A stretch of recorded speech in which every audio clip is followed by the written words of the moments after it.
All right, here we go. It may feel like we're starting a new season of episodes, but we're just going to try a couple of things new. We're going to try the different viewpoints here, just so that you can kind of see as speakers speak. It'll switch back and forth between who's talking.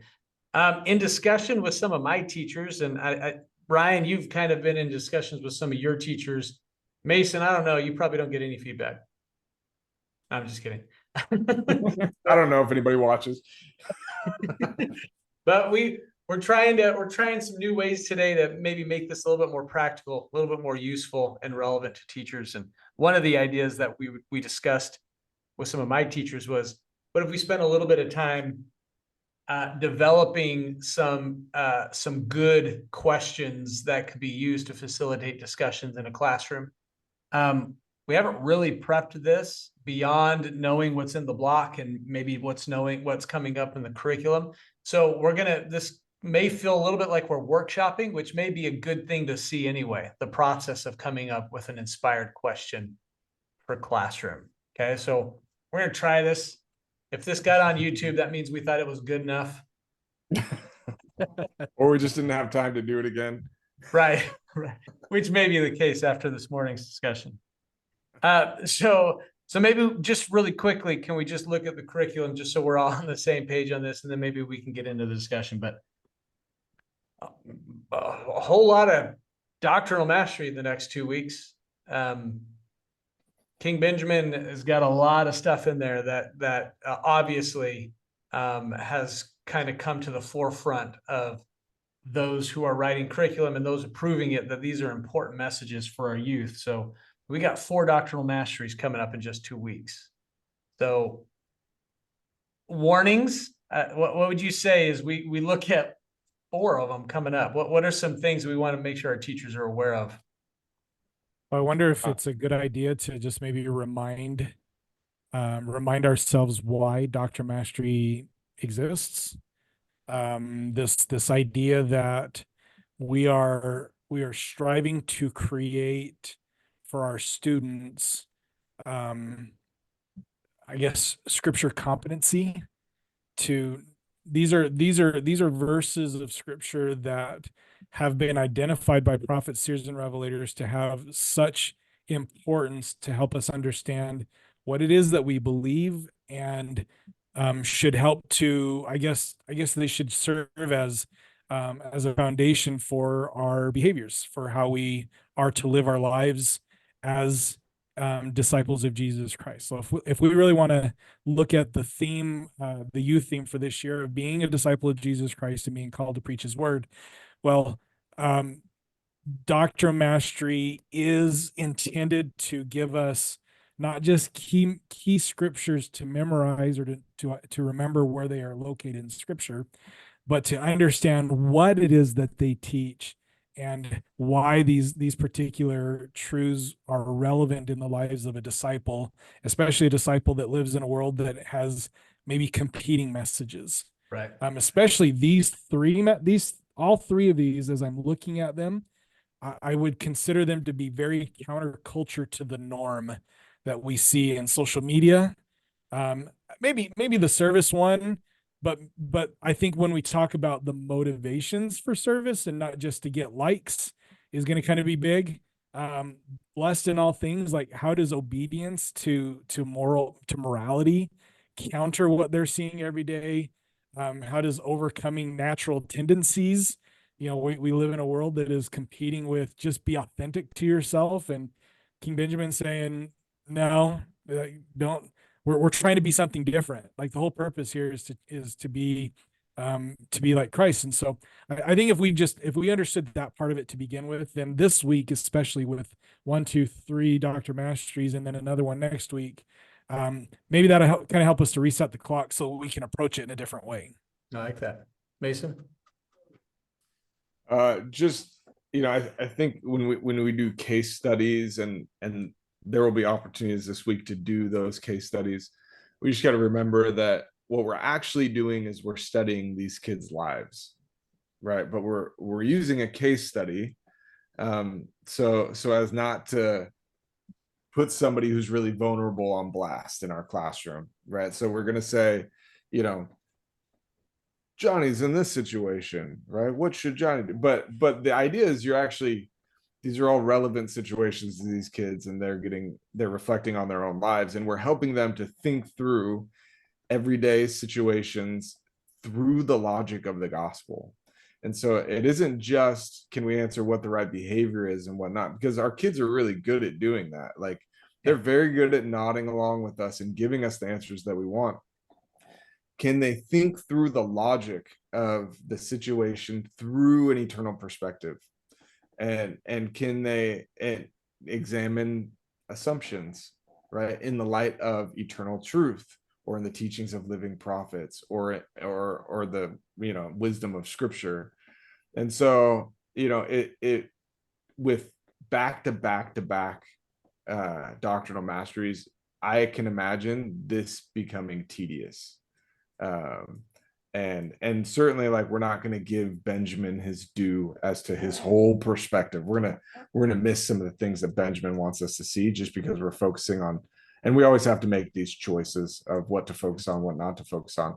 But with that, this also has the opportunity to be an incredibly relevant week for our kids. But the trick will always be how we frame the discussion. And you think of like a good storyteller. A good storyteller knows how to plant a hook, right near the beginning, before you start your exposition, before you even introduce some type of catalyzing event that leads to a climax and then a resolution. They know how to plant a hook, and to get, Ricky agrees, and to get to get your attention. I And can't even thumbs up it. I don't know what happened.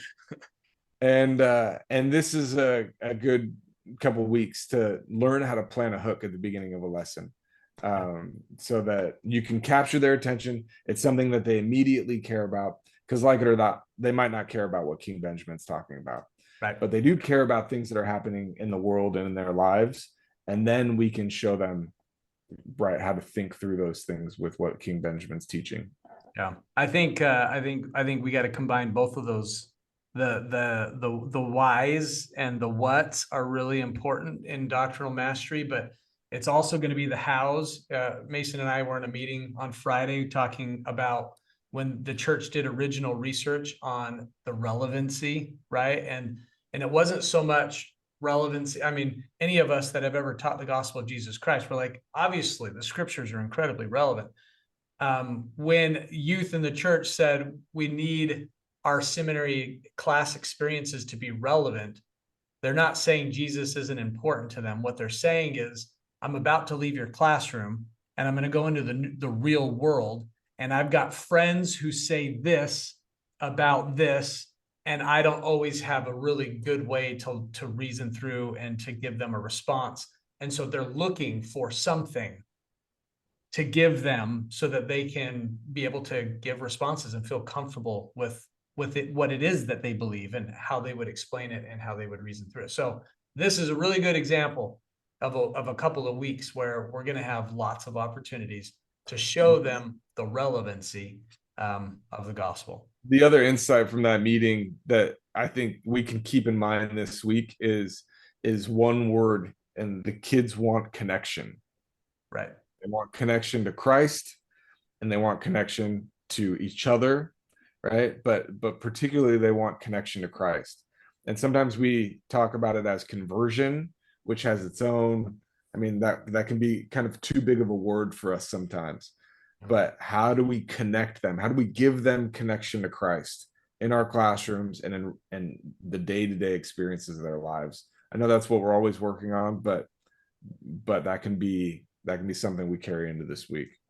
Well, maybe in light of those comments, the importance of having a good hook, or having that good beginning part that captures their attention, and that they can see that moment of, I can use this, I will use this, and I need to know this part. If we're going to focus on a hook over these next couple of chapters, so we got a doctrinal mastery 2 in chapter 2 and 1 in chapter 3. What would be some good, maybe questions, inspired questions, or introductory activity that would hook them and bring them into this discussion. And I say, let's hop anywhere you want to go, whether it's Mosiah 217 or Mosiah 241 or Mosiah 319. So give me your best hook on any of those. So I'm not Go that ahead, Jason. yeah, I'm not that creative, and it won't surprise anybody that like I look for my hooks in the scriptures, right? And so I'll try and see what the human situation is, and then I'll try to create an analogy to it. So for example, here's King Benjamin, and we learn in chapter 1 that he has this people that's actually made up of two people, the people of Zarahemla and the people of and his people, the people of Nephi, right? And it's clear that they're not unified, and then those two people are going to have some tension, and he's about to pass on the kingdom to his son, and the people aren't unified, or there's potential for conflict there. And so one of the things that he's going to do to bring them together is he's going to give them a new name. They're not going to be Zarahemlites, they're not going to be Nephites, they're going to be known by this new name. And he tells us all this in chapter 1. And so maybe what I might do, and all of the doctrinal mastery verses that come are kind of his solution to healing this conflict, right? And giving them a sense of unity going forward. So I might find a conflict that the kids would be experiencing in life. Maybe it's with a sibling, maybe it's with a parent, maybe it's a broader kind of world conflict. We're in a country that's divided, whatever it might be. Then I'd say, okay, how do you solve it? How do you solve a conflict? How do you mediate a conflict? What kind of things are you looking for? If your siblings are fighting, you're going to come in and help. What are some strategies that you might use to do that? And I'm not even talking about the scriptures at this point. I'm just giving them a human scenario. And then I'll say, Benjamin's stepping into a pretty similar scenario. And, after some discussion, let's see if your strategies show up in his thing. That might be one way to start this whole thing. Which I think is my mind was already going to Mosiah 217. You want to talk about how to unify two separate people who maybe have some conflict, and he's going to give you this ethic of service. You're going to be a people of service, right? Yeah. If you are serving others, you're serving God. If you're serving God, you're serving others. That's a good hook into Mosiah 217 of how does the Lord resolve conflict? How does the Lord unite people? And it's through it's the two great commandments, first and second commandment, right? Yeah. Interesting. Do we need to workshop the question, or I feel like that's pretty good. Ryan, would you add anything to how Mason put that? Or go somewhere else. Well, yeah, maybe I have maybe a slightly different perspective. I might utilize the collective pop culture knowledge of the group and just ask them to think about what they know. Like let's make some assumptions about kings and queens, because in the world that they live in, whether they like to read fantasy or they like to play video games, or even in the news with things that are happening, just tell me your assumptions about kings and queens. Let's talk about their just be prepared for a attitudes conversation about Beyonce if this comes. Yeah. But that's a really good idea as far as, okay, so maybe in the United States we don't have kings and queens, so what would be valid substitutes to this idea, right? And then after that conversation, then I would write the word service on the board, and I say, okay, so then based on what you just said, what relationship do you think kings and queens might have to this word serve? And let them see, like, all right, well, if they're a good king, what is their relationship to this word serve? What if they're a bad king? What's their, because then what you do is you jump into the scriptures in chapter 2, and Benjamin is basically going to give us a thesis statement for all of Mosiah in verses, basically starting in verse 10, but specifically in verses 12 through 14, where he says, I have been suffered to spend my days in your service, even unto this time. I have not sought gold or silver. neither have I suffered you to be put in dungeons, or to make slaves, or to murder and plunder, or to do wickedness. Like, he is setting the stage for what's going to follow in the rest of Mosiah. We're going to see case study after case study after case study, and including the 24 gold plates that they bring back and Mosiah translates, which is the book of Ether. And if we even want to just jump forward to some of those chapters in Ether, where we just see case study after case study of, Or you could go to King Noah. You could already jump well, forward. that's the point, right? Yeah. Is you're gonna see these comparisons side by side in very stark contrast. The blessings of a king, the dangers of a king. And so if you have a king that is a good king, what do they think about service? Yeah, they're going to be just like King Benjamin here. All right, well, what about Noah? You guys know enough about Noah. What did he think about service? No, everybody had to serve him, right? And it was kind of, so let's look at this relationship. So we can see this in the world that we live in. There's, you know, whether they're influencers or celebrities or whatever, what is their attitude with in regards to service? Because it's after this verse 17 where he says, me, you have called me a king, and if I who you call king do labor to serve, then ought ye not to labor to serve one another.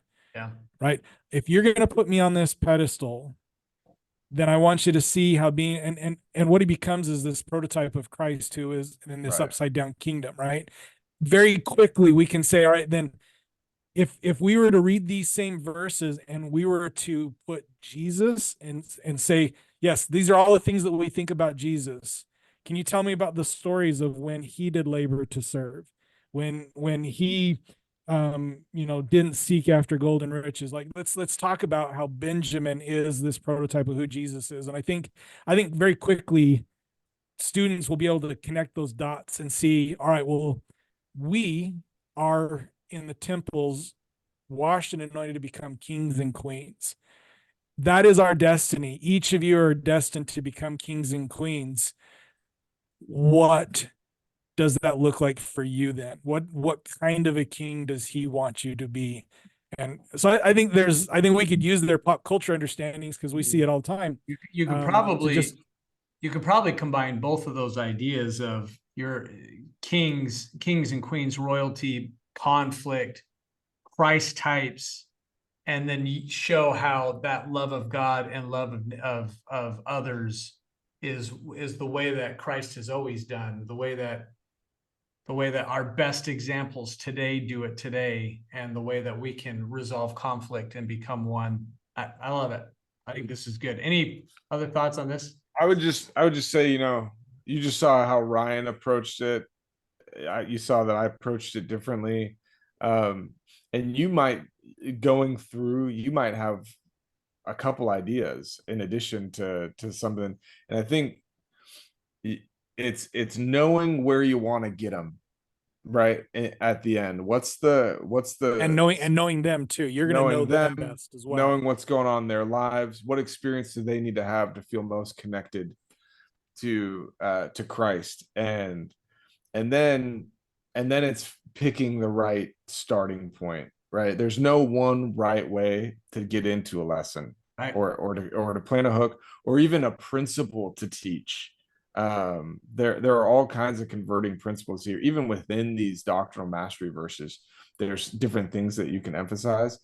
And so there is a judgment call that you have to make, but you kind of set up the experience by, okay, today's theme is we want to get them to hear. We're going to help heal conflict. We're going to help think about influencers in the world, right? And where we can see images of Christ, and what we don't want to become, all those things. So there really is a judgment call that you have to make.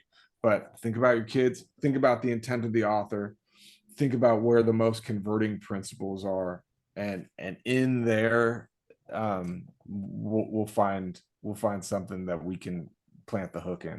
So to just move us along just a little bit, and maybe as just a slightly different approach, something that I often will try to do, and not necessarily to create contention, but to create to create false controversy. So for example, if you're looking at Mosiah 241, and it says, you know, consider the blessed and happy state of those that keep the commandments of God, for they are blessed in all things, both temporal and spiritual. This could be a really great moment to have a hook that actually makes them question their assumptions so they can learn it at a deeper level, such as uh, obedience to commandments equals, I don't know, prosperity. Happy. Equals let's just go with or happy. equals happiness or equals prosperity. You can almost say, you can almost play a little bit of a word association game, and you can say obedience to commandments equals, and let them fill in some of the blanks and let them work through some of their thoughts. But here you have a prophet who says, if you keep the commandments, you're going to be blessed spiritually and temporally. And this is a good spot to go. Do you know people who are kind of pretty successful temporally, but they don't keep the commandments?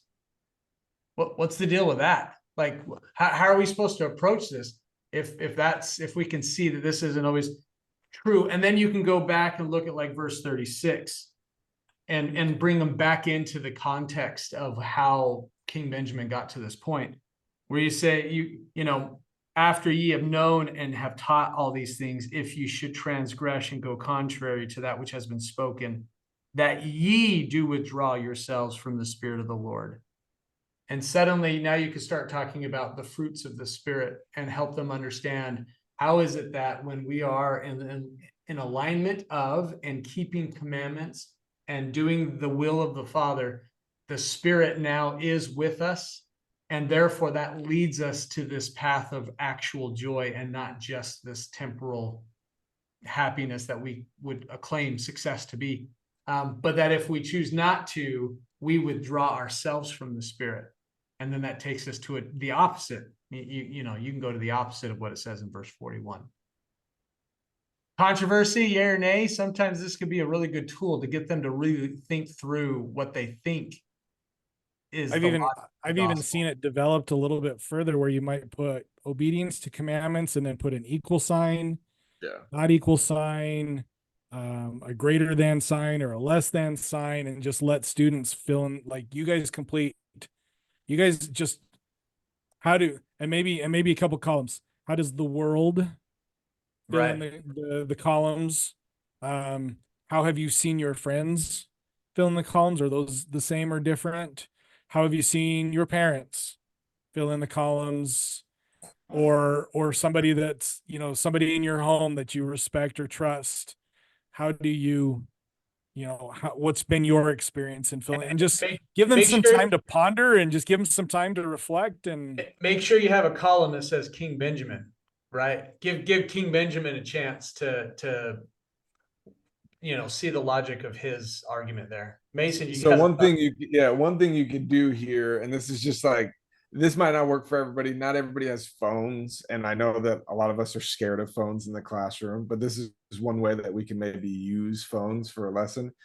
Is you know, our kids are all on social media, or a lot of them are, and you could just give them a second to scroll, and you give them a question while you send them in, and just say, uh, what are the different ideas of happiness that are presented to you while you're scrolling, right? It could be beauty, could be wealth, could be adventure, could be, you know, breaking the law of chastity, whatever it is, right? Whatever will pop up on their feed.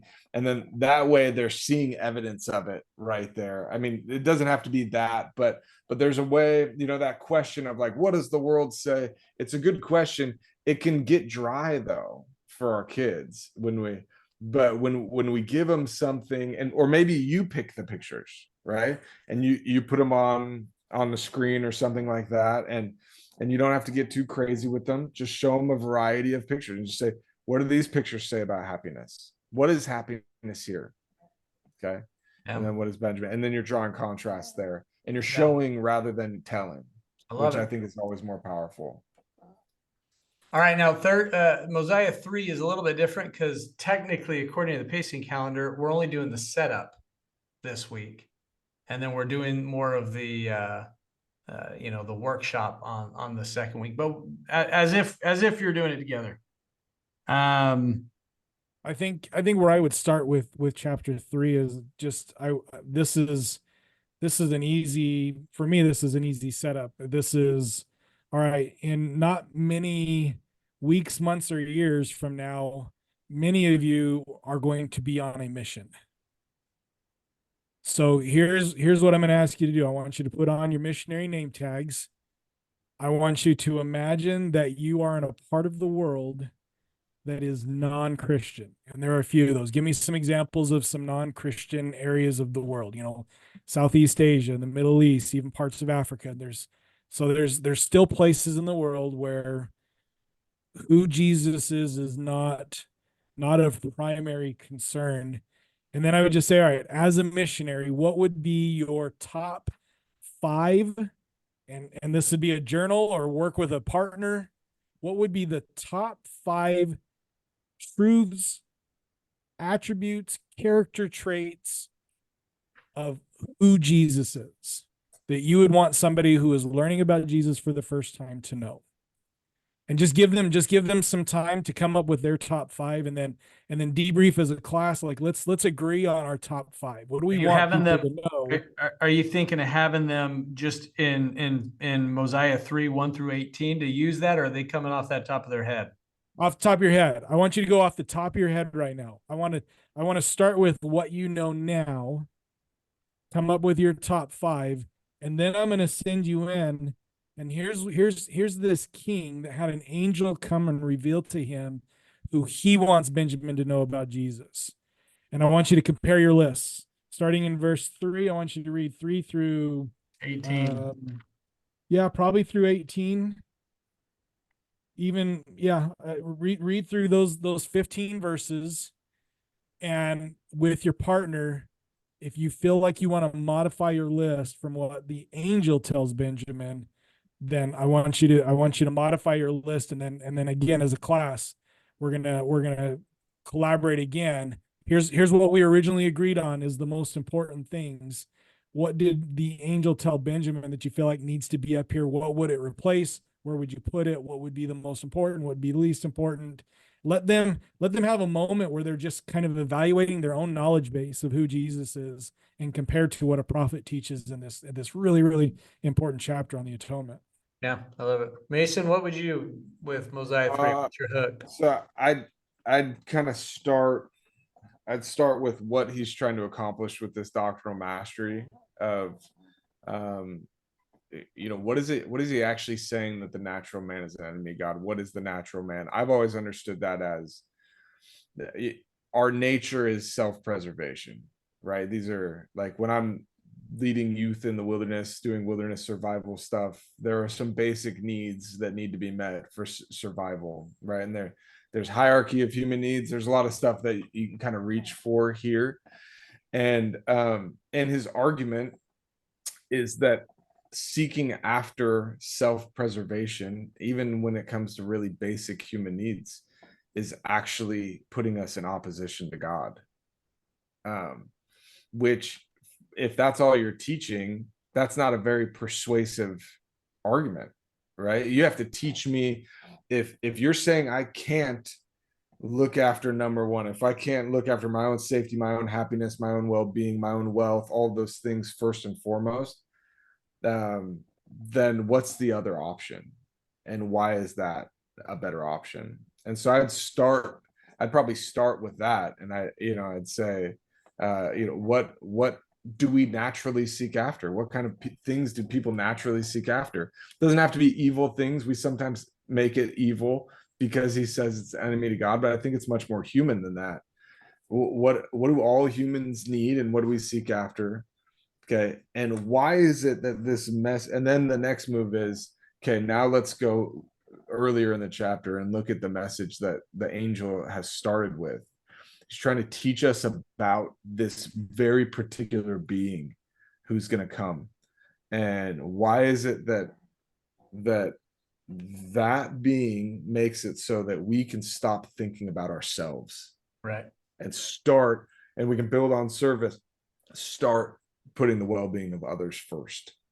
What is it about Christ that gives us permission to stop living fear of our own well-being, and out of love for other people? But first, you have to help them kind of feel their own human needs a little bit, and why it's so reasonable to seek after these things, because it's natural. It's a natural thing to pursue our own well-being, even our own desires, right? Or our own feelings about who we are, or how we should identify, all those things, pretty natural things, right? So why is it that choosing this other option is actually the way that we can be healed and we can be truly ourselves? I mean, this is a conflict right at the heart of our students experience right now, and figuring out who they are in the world. And so this is an opportunity. We can make this a very persuasive experience for them if we can help them feel that tension, and then really lead them into why Christ is the answer to that tension. Yeah. Isn't it interesting that there's not a list of the natural man characteristics here like there is for the saint? I think Right. that's an interesting thing that King Benjamin doesn't include that. In my head, I'm like, I'm kind of a tables kind of a guy. I like to have stuff up on the board that helps us kind of order some of the information. And so I'm kind of following both of those. I wonder if there's a way that I could literally just write up on the top of the board, the natural man is an enemy to God, and just dot, dot, dot. And have natural man and say, all right, in your understanding, what are some characteristics of the natural man, and just let them go, because I do think that you're going to get positive and you're going to get some, negative, and you're going to get some benign characteristics. I would do it slightly different right here. I would say But, the natural man is, and then I would let them fill it in without even reading the scripture. And then after they right, fill it in, I would say an enemy to God. right. Which Right? would be good, right? Yeah. Because then we can go and unless he yields to the enticings of the Holy Spirit and becometh us, you do the same thing, a saint or dot, dot, dot. And then you can actually look at those. He makes a list. You become a child, submissive, meek, humble, patient, full of love, and willing to submit to all things.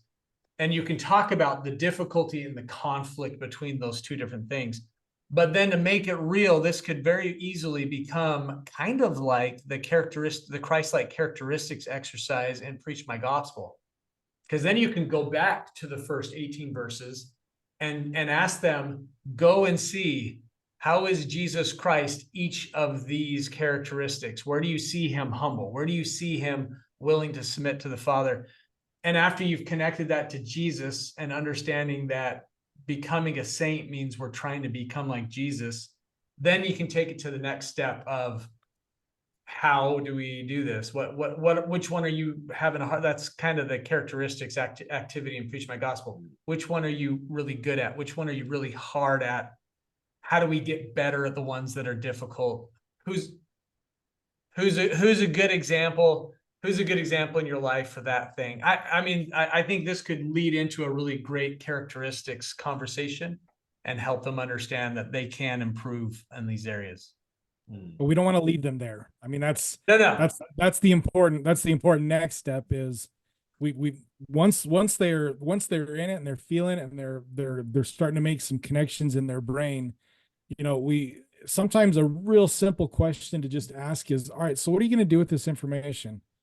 What are you, and this doesn't need to be something to be shared out loud. This could be a journaling opportunity or something in their notes and their scriptures, and just, all right, so pick one. What are you seeing that maybe the spirit is, and the spirit is the one that's doing the work here. It may be something that's not even on the list, but just, what are you guys feeling like either you should stop or start? Just something as simple as, and what are you going to do about it? How are you going to, and if you have your own personal experience that you can share, and we take that moment where you can see they're starting to make those connections, and just, okay, so what are you guys going to do with this information? Yeah, this is where it gets real organic and less planned. Because as soon as you go back to the curriculum to go look at the next question to ask, is where you lose a little bit of the spark. And so you can ask really simple questions here about what's happening in their minds and in their heart, or ask them to record what's happening. This whole conversation, I'm interested to hear feedback from teachers as to kind of this format versus the other one. But this whole time I've just been thinking, we talk about how, don't be afraid of silence, right? Let the spirit do its work. Ryan's talking about this kind of reflective moment where these kids are giving the answers.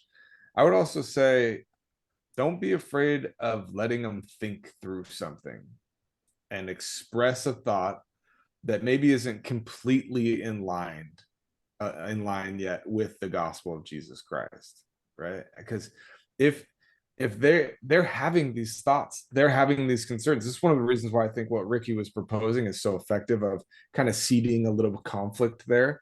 It's because what you're doing there is you're giving voice to the doubts that they already have. Yep. Without them saying it, but you're not doing it so that they can leave with those doubts. You're doing it so that, like, because you're pressing Show them those how to find that buttons, resolution. yeah, you're going to help them find the resolution. And so I mean, and you can work on this, and you can get better at this and how to do it, because sometimes I've started a fire that I couldn't put out, right? And just make sure you can find that resolution. But these kids do care about things, and they do have thoughts, and I know that sometimes when it's 5:30 or 6 in the morning, that doesn't seem like they care about what we're talking about. And so, can we meet them where they care about? Because the gospel of Jesus Christ is particularly suited to addressing those human needs that they have. But we got to figure out what the language is that they're using to describe those things, what their kind of concerns and doubts are, and giving them an opportunity to think through a problem before giving them the solution too soon, is a way that we can learn, okay, this is actually what's going on in this class, and the Spirit can guide that conversation, right? It doesn't just have to be sunshine and rainbows the whole time for the Spirit to be there. But these doubts and thoughts and concerns that they have, those are always present in our lessons. They're not always expressed in our lessons, Right. which means there's a lot that we're leaving undone if we can't work through some of that stuff. Okay, now I feel like we've gone long, so I am interested. What is some feedback about this? Is this okay, or do you just want to hear three guys mansplain the scriptures? Let us know.